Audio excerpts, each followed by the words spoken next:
Nos encontramos en Jasenovac, en Croacia, a escasos kilómetros de la frontera con Bosnia-Herzegovina, que es un antiguo campo de concentración de la Segunda Guerra Mundial. Lo que hace a este sitio peculiar es que representa, de hecho, a la mayoría de campos de concentración que llegaron a existir durante este periodo. Porque claro, hay campamentos que podemos visitar hoy en día que realmente nos muestran las estructuras, los edificios, las cámaras de gas, fábricas, cuartos de tortura, tal y como se veían. Pero la realidad es que una gran mayoría de los campos de concentración, porque créanme, eran muchísimos, fueron destruidos. Esto en un intento de destruir la evidencia de los crímenes que se cometieron y así los líderes, los encargados, pudiesen intentar librarse de sentencias terribles. Este campo en particular, Jasenovac, existió de 1941 a 1945 y en solo 4 años llegó a ver la existencia de cientos de miles de prisioneros, literalmente, y aquí perdieron la vida 83,000 personas. Al menos de estas personas se tiene un registro oficial. Vaya, 83,000 personas son las personas que se sabe que se murieron y que se tienen sus nombres. De hecho, aquí hay una sección donde están expuestos los nombres de todas las víctimas que aquí perdieron la vida, pero la realidad es que nadie sabe el número exacto. Podría ser 20,000 más, el doble, 100,000 más. Las fosas comunes eran tan masivas y por supuesto no todos los prisioneros tenían papeles oficiales que tener una cifra exacta resulta imposible. La historia aquí, y se vuelve complicada porque estamos en Croacia, es que los campos de concentración no eran únicamente para judíos, como en muchos casos se llega a creer. Aquí perdió la vida una mayoría de serbios. Cerca del 65% de los que perdieron la vida aquí eran prisioneros serbios, romanos, por supuesto también judíos. Todo aquel que representara un enemigo o enemigo potencial para el movimiento Ustasha era traído aquí. El movimiento Ustasha, si se preguntan qué es algo bien complicado. La manera más simple de definirlo es que eran los nazis croatas.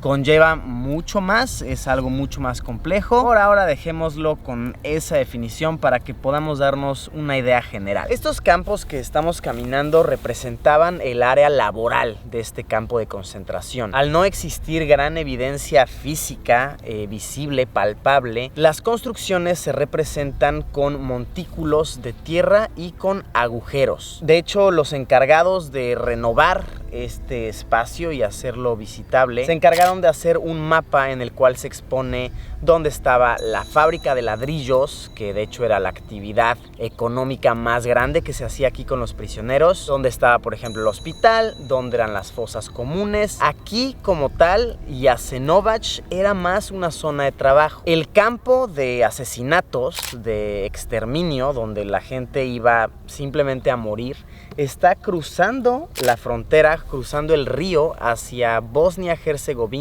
en el antiguo campo Donja Gradina. Eso está muy impactante. Yo la verdad no sabía que estábamos en un territorio geográfico tan sensible hasta la fecha. Verán, realmente donde estamos, el río que están viendo, de ese otro lado ya es Bosnia-Herzegovina, que es un territorio que tiene una situación política bien complicada. Teníamos ganas de ir a capturar imágenes ahí de donde eran los campamentos de asesinatos como tal, pero por cuestiones de ser otro país y días de la semana, justo hoy como mexicanos no tenemos un acceso. Por suerte tenemos el dron y podemos sacar desde arriba para que ustedes más o menos se den una idea de lo masivo que era este campamento únicamente de asesinatos. Vaya, estamos hablando que decenas de miles de personas fueron llevadas ahí para vivir de las maneras más viles, más inhumanas y finalmente morir. Las historias cuentan que las personas eran asesinadas, eran exterminadas con herramientas de trabajo, porque el movimiento Ustasha decía que no valía la pena gastar una bala que era muy costosa en matar a un prisionero. Entonces una gran mayoría de estos prisioneros perdieron la vida a martillazos, con hachas, siendo golpeados hasta la muerte. Y cuando se trataba de métodos de matanza colectiva, les dejo a su imaginación las cosas tan viles que podían llegar a ser. Realmente es bien impactante poder estar en un sitio así, verlo tan tranquilo. Hoy en día realmente es poca la gente que viene a visitarlo. En este momento somos los únicos visitantes, hemos visto tal vez a 2 grupos más que vienen a verlo. E imaginar el dolor, el ruido, el sufrimiento que se vivió aquí hace apenas unas cuantas décadas. La flor que está a mis espaldas fue construida en la década de los 60. Esta representa la esperanza, el renacimiento de la esperanza en una sociedad. Esto es como el arquitecto lo define. La interpretación que yo le doy es que en una tierra muerta en la que murió mucho más que el cultivo, sino que murió la esperanza humana, están haciendo una flor, y esto simboliza que hay una esperanza después de todo en la humanidad y en el sentido de la piedad por los que son diferentes a uno mismo.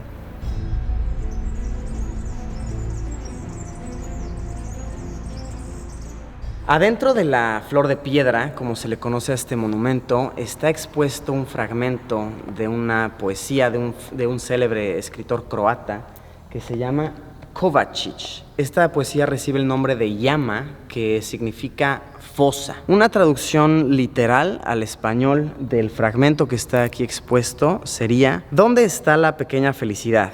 En el reflejo del vidrio, el nido de la golondrina, el espíritu del jardín, donde está el sonido de la cuna que se movió y el polvo dorado de la casa en una raya del sol. Tal vez sin contexto no tenga mucho sentido. Realmente el poema completo es algo muy profundo y muy significativo, pues cuenta la historia de un hombre que fue balaceado, fue fusilado por soldados Ustasha, pero él no perdió la vida en este fusilamiento. No obstante, fue echado a la fosa común junto a puro muerto, puro cuerpo sin vida, y estando ahí, ya enterrado debajo de tantos cuerpos humanos sin vida que tal vez eran su familia, eran sus amigos, simples personas con las que convivió unos segundos antes de ser fusilado, él piensa sobre el significado de la vida y los momentos que lo hicieron felices. Él toma una última reflexión de lo que fue su existencia en este planeta,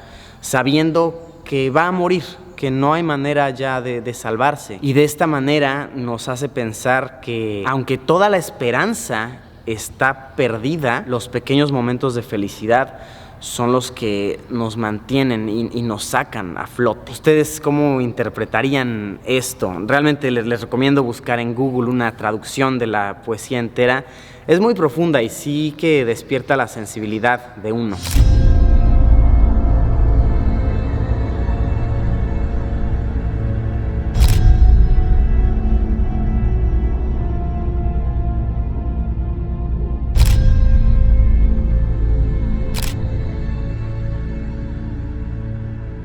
Pues eso fue a grandes rasgos lo que sucedió en este enorme espacio de tierra sin evidencia realmente visible, palpable, pues los líderes encargados, cuando sabían que estaban por perder la guerra, se deshicieron de todo, quemaron registros de los prisioneros, quemaron cuerpos. También por eso es que se desconoce la cantidad exacta o realmente un aproximado a la exactitud de cuántos prisioneros llegaron a perder la vida en estos campos. Y lo que realmente me impacta es que esta es la historia de un campo de concentración en una zona de Europa. Realmente llegaron a existir decenas y decenas de estos, de los cuales un muy pequeño porcentaje tiene evidencias reales, evidencias palpables, que hasta la fecha se pueden visitar. Realmente, si está en sus posibilidades, yo recomiendo ampliamente que se hagan este tipo de visitas, pues sirve para darnos cuenta del odio, de las atrocidades que genera la guerra, el racismo, la discriminación en general. Y es que me vuela la cabeza, de verdad que es bien preocupante pensar que este tipo de cosas siguen pasando. No es como que ya quedaron en el pasado y están en libros de texto y ahora los visitamos como memoriales. Sí, este conflicto en particular lo visitamos ya como memoriales, pero todo lo que sigue sucediendo y muy tristemente, y siendo realistas, va a seguir sucediendo, es algo que me pone muy triste. Mensaje con el que quiero concluir este video: Sean tolerantes, amigos, respeten diferentes maneras de pensar, respeten diferentes apariencias y creamos siempre en la unión para llegar a un fin común. Esa es mi reflexión. ¿Cuál es la suya? Pueden ponerla aquí abajo. Gracias por haberme acompañado una vez más. Como siempre, nos vemos en unos días con un video nuevo.